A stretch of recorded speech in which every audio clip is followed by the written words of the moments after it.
Mga katrops, welcome back ulit kayo sa aking channel Sports React PH at ngayon nga ay pag-uusapan natin ang balitang hindi mga daw po dapat ang asan o maliitin ngayon so Stephen Curry at ang Golden State Warriors.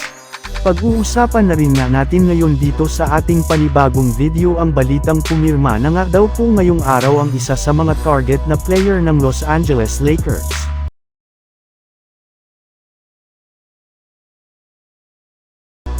Tagumpay nga mga katrops, ang Golden State Warriors na maipanalo ang kanilang napakadikit na game kahapon laban sa Detroit Pistons.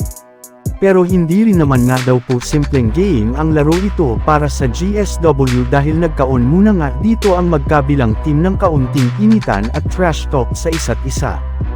Kabilang na nga dyan ay ang ginawang pagtulak at paggawa ni Isaiah Stewart ng too small na gesture sa harap mismo ni Stephen Curry sa kalagitnaan ng kanilang laban. Ngunit agad-agad rin naman ng pinagsisihan ng big man ng Pistons ang kanyang ginawa dahil matapos nga niyan ay nag-init na ng bigla ang mga kamay ni Curry sa 3-point line na siyang literal na tumalo sa Detroit ngayong araw. Sa madaling salita, literal nga na kinarma si Stewart sa kanyang ginawa at isa nga ito sa mga magpapatunay na hindi nga daw talaga dapat yabangan ng maaga si Steph dahil kahit anumang oras nga ay pwedeng pumutok ang kanyang shooting. Samantala pumunta naman tayo sa ating sunod na pag-uusapan ngayon sa balitang pumirma na nga daw po ngayong araw ang isa sa mga target na player ng Los Angeles Lakers.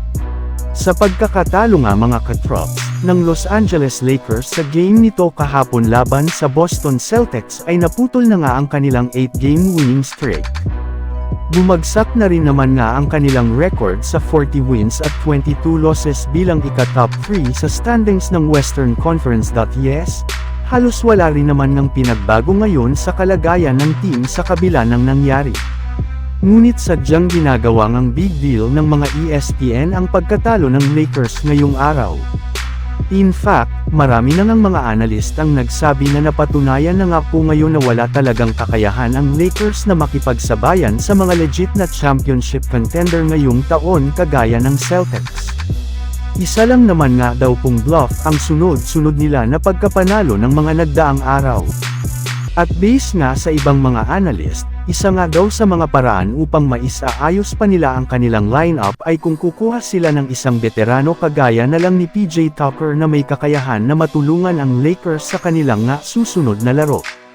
Pero hindi na rin naman nga nila nito makukuha since nakapagdesisyon na ito na pumirma na lang siya ng 10-day contract sa kupunan ng New York Knicks. Isa pa, kahit man pumirma siya ng kontrata sa Lakers ay hindi na rin naman nga ito makakasama pa sa playoffs. So yun lang nga mga katrops ang handog ko sa inyong storya ngayong araw. Sana nag-enjoy kayo. Please like and subscribe my YouTube channel Sports React PH para sa iba pang storya at update patungkol sa NBA. Kita-kits muli sa ating susunod na video.